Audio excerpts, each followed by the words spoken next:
sila'y tumanda na magkasama, maligaya, masagana, at biyayaan ng maraming supling.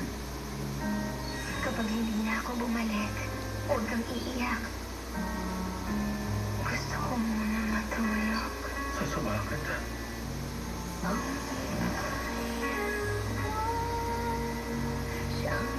Ilang dekada nang umaasa sa mano-manong pagtatanim ng palay ang mga magsasakang tulad ni Katak Obinaryo ng Nueva Ecija.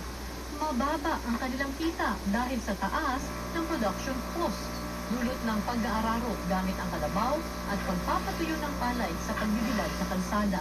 Dahil dito, sa bawat 100 sako ng palay, 4 ang natatapon lang. Kaya lugi ang mga magsasaka. Ito ang problemang gustong lutasin ni Pangulong Ferdinand Marcos Jr. Libo-libo ring makinarya at pasilidad ang ating binuksan at pinamigay para sa mga magsasaka.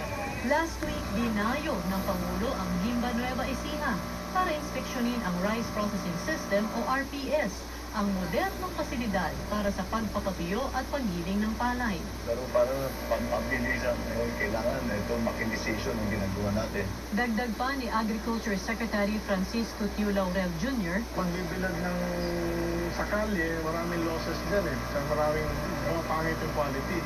Better quality means better price. 213 ang ginagawa at ipinamamahagi ngayong rice drying facility sa iba't ibang lalawigan.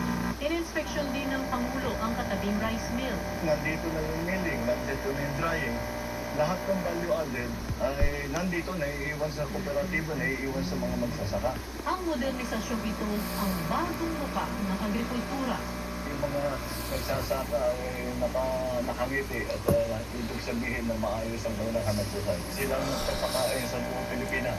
Kaya alalahanin natin lagi ang kanilang kalagayan. Sa buong bansa, tuloy-tuloy ang trabaho. Isa-isang inaayos ang mga bagay na nagpapagaan sa buhay ng mga Pilipino. Ito ang bagong kwento ng agrikultura, ang pagtatanim ng pagbabago at ang pag-ani ng pag-asa.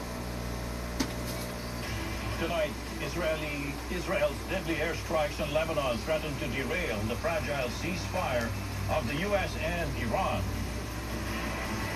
The overnight attacks of Israel on Lebanon sparked global condemnation. A new Philippine Coast Guard command outpost is opened on the West Philippine Sea island of Pag-asa. And Malacanang vows to press charges against peddlers of disinformation about the health of Philippine President Marcos Jr.